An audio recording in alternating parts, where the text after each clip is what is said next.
Do you want to be ahead of the game for the latest in arts, music, cuisine, and entertainment across the Middle East's most dynamic capital cities? Al Monitor is proud to launch our City Pulse newsletters, focused exclusively on local news, starting in Riyadh, Dubai, Istanbul, and Doha. Each week, our on-the-ground writers in these cities cover the latest cultural happenings and trends, so you have everything you need to know for the best local experiences. To subscribe for free, go to almonitor.com, that's al-monitor.com, and sign up on our newsletter page. Welcome back to the Al Monitor Brief. I'm Adam Lucente. Syria signed a $7 billion deal with a consortium led by Qatar's UCC Holding on Thursday to expand the Syrian electricity grid by 5,000 megawatts. The agreement could help Syria's struggling power sector, which was severely damaged in the civil war. The electricity deal was signed during U.S. envoy to Syria Tom Barak's visit to Damascus, where he participated in a flag-raising ceremony at the U.S. Embassy. The U.S. removed numerous sanctions on Syria late last week, and the European Union took away economic sanctions on the country on Wednesday. The UCC Holding deal was one of many to come about in Syria recently. Syrian and Turkish entities signed a partnership related to cargo services on Thursday, while chambers of commerce in both Syria and Jordan inked an agreement to boost bilateral trade and industry ties the same day. Earlier this month, the UAE logistics giant DP World signed an $800 million port development deal with Damascus. The sanctions relief could pave the way for even more business deals between Syria and foreign entities, and the cost of rebuilding Syria is estimated to be at least $250 billion. In this episode, we hear from Al Monitor's chief business correspondent, Jack Dutton. Jack takes us through how much regional and Western interest there actually is in the Syrian economy, the impact of the removal of sanctions from the US, European Union, and United Kingdom, and which sectors in Syria are set to receive the most international attention. Hope you enjoy. Jack, welcome back to the Al Monitor Brief. Thanks for having me, Adam. Good to be back on. Yeah, good to have you. First question about your reporting. What is the significance of this Qatari consortium signing this electricity deal with Syria?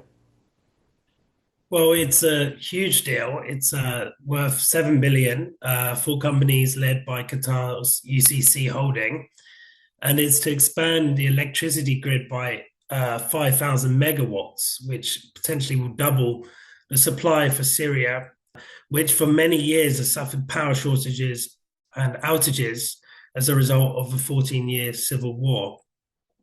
The Syrian energy minister, who was signed a deal in Damascus in the presence of Syrian President Ahmed al-Sharaa and the US envoy for Syria, Thomas Barak, described it a crucial step for Syria's infrastructure recovery plan. And once completed, projects are expected to provide for more than 50% of Syria's electricity needs. Obviously, electricity is crucial because without electricity, so many other industries can't run to their full potential, be that agriculture, telecoms, any form of digital industry and energy. So it's a crucial project. And overall, reconstructing the power sector after the civil war is expected to cost at least $11 billion. And the new administration in Syria is hoping the private sector will shoulder the burden and get on board to kind of free up the markets and liberalize the economy and kind of help Syria's economic trajectory improve again after sanctions which have been in place for many years and the war, which has obviously caused a lot of destruction and damage. And you mentioned that the U.S. envoy to Syria, Tom Barak, was in Syria on Thursday, and there have been several deals between Syrian and regional entities this week at the same time. How much of this increased business activity is due to the U.S. and also the European Union offering sanctions relief? Yeah, the US sanctions have a much greater impact than the EU sanctions, although they cover the same sectors, including energy, intelligence, and aviation, for example, and sectors that the West deems helped support former President Bashar al-Assad when it came to fueling the civil war, also fueling the illicit Captagon trade.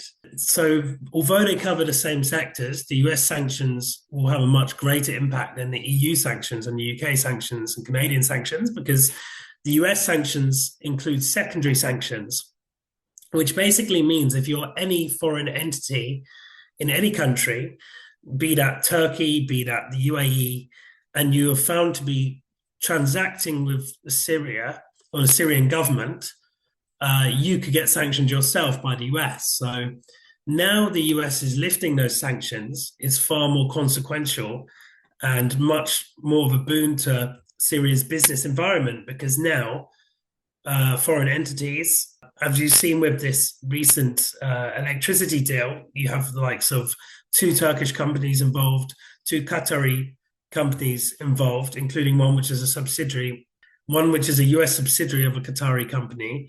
They are now reassured that they're not going to face sanctions from the US because those secondary sanctions are removed. So the US sanctions carry a lot more weight, but obviously the EU sanctions and the UK sanctions lifting are a huge boost to the Syrian economy as well. Don't go anywhere. We'll be back with Jack Dutton after this short break. Today's transformation of the Middle East is at the center of global geopolitics. Whether you're an analyst, diplomat, executive, or academic, you need the best reporting and analysis to understand what's really happening on the ground and what it means for the world. Al Monitor is the award-winning independent leader in Middle East news. From Riyadh to Beirut, Abu Dhabi to Doha, and Baghdad to Tehran, our team of over 100 expert journalists report daily on the top stories driving the regional trends. Download our mobile app and subscribe to Al Monitor to follow what leaders and decision makers are reading every day.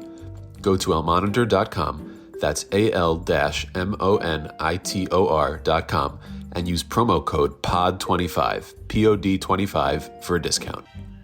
Okay, we're back. What do you think are Syria's economic priorities at this time? Now that it was a big goal for them to get a lot of these sanctions lifted, but what sectors do you think the Shara government is most interested in rehabilitating? Well, first and foremost, it's about rebuilding the infrastructure. The estimates for the amount of damage the civil wars caused vary, but they're all staggering, ranging from around $250 billion to $400 billion, which is a huge amount. And so that's going to be one of the priorities.